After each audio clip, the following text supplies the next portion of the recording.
সবুর academy YouTube চ্যানেলের পক্ষ থেকে সবাইকে স্বাগতম। তো আজকের ভিডিওর মাধ্যমে আমি তোমাদেরকে দেখাবো কিভাবে খুব সহজ নিয়মে তোমরা 2026 সালের যে নতুন বই সেটা ডাউনলোড করতে পারো। তো এই নতুন বই ডাউনলোড করার জন্য তোমাকে প্রথমে যেতে হবে গুগল ক্রোম অথবা ফায়ারফক্সে। তো আমি দেখো যে এখানে গুগল ক্রোমটা ওপেন করছি।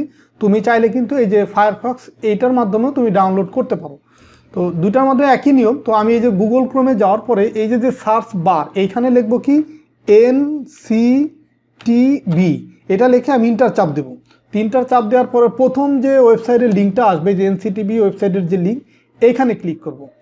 তো এইখানে ক্লিক করার পরে দেখো এখানে যে NCTB সম্পর্কে শিক্ষাক্রম পাঠ্যপুস্তক অনেকগুলো এখানে মেনু আছে।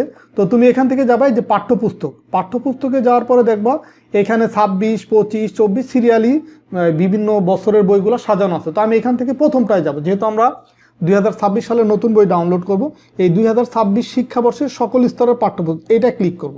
তো এটা ক্লিক করার পরে দেখো এখানে যে 2026 শিক্ষাবর্ষের পাঠ্যপুস্তকের তালিকা, এখান থেকে দেখো যে প্রাক প্রাথমিক ও প্রাথমিক স্তর, মাধ্যমিক স্তর, উচ্চ মাধ্যমিক স্তর, তো যে কোনোটা তুমি চাইলে ডাউনলোড করতে পারো। তো আমি তোমাদেরকে যে প্রাথমিক স্তরের বইটা ডাউনলোড করে দেখাচ্ছি। এই যে এখানে ক্লিক করব।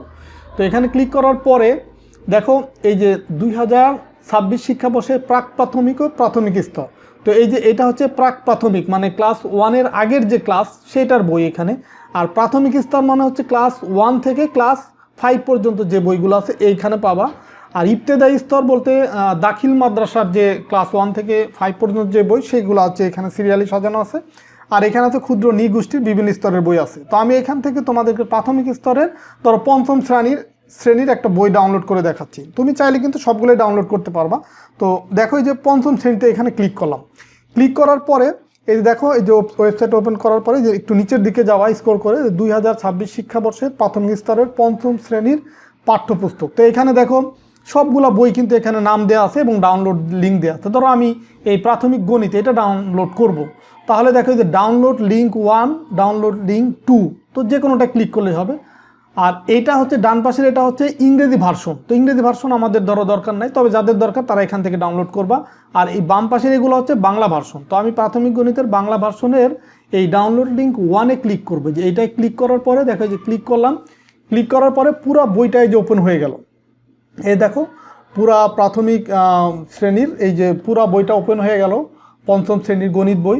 তো এখন আমি এটা ডাউনলোড করব। তো ডাউনলোড করার জন্য দেখো এই যে এখান থেকে দেখো এই যে বাম দিকে এই যে ডাউনলোড অপশনটা আছে, এই যে এই ডাউনলোডে ক্লিক করব। এই ক্লিক করার পরে দেখো ডাউনলোড শুরু হয়ে যাবে।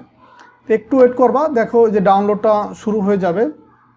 তো এই যে দেখো এই যে এখান থেকে এই যে ডান পাশে এই কর্নারে দেখো এখানে কিন্তু ডাউনলোড অলরেডি শুরু হয়ে গেছে।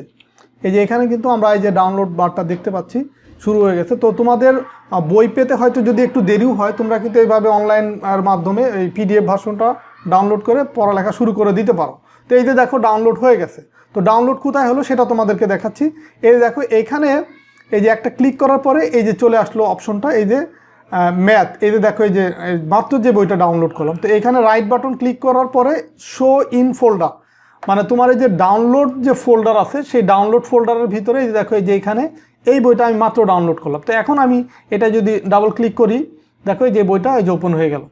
তো এই বইটা আমি তোমাদেরকে যে মাত্র ডাউনলোড করে দেখালাম, দেখো এখানে কিন্তু পুরা বইটা আছে, একদম পঞ্চম শ্রেণীর গণিত বইয়ের পুরা বইটা আছে, একদম 181 পৃষ্ঠা বা এই যে 82 পৃষ্ঠা একদম সমাপ্ত পর্যন্ত একদম পুরা বইটা তুমি এইভাবে কিন্তু যে কোনো ক্লাসের বই তুমি খুব সহজে ডাউনলোড করতে পারবা। তো তারপরেও যদি তোমাদের কোনো জায়গায় কোনো সমস্যা হয় তাহলে অবশ্যই কমেন্টসের মাধ্যমে জানাতে পারো। তো যদি কারো প্রবলেম হয় এই তোমরা হচ্ছে জিমেল অ্যাকাউন্ট লগ ইন থাকা অবস্থায় হচ্ছে এইভাবে তুমি ডাউনলোড করতে পারবা সহজেই। মোবাইলের মাধ্যমে ডাউনলোড করতে পারবা, কম্পিউটার বা ল্যাপটপের মাধ্যমেও তুমি ডাউনলোড করতে পারবা। তবে যদি প্রবলেম হয় সেক্ষেত্রে তুমি ওই যে জিমেল অ্যাকাউন্ট লগ ইন থাকা অবস্থায় ট্রাই করবা বা এইভাবে ডাউনলোড করে নেবা। তো ঠিক আছে, সবাই ভালো থাকো, সুস্থ থাকো, আল্লাহ হাফেজ।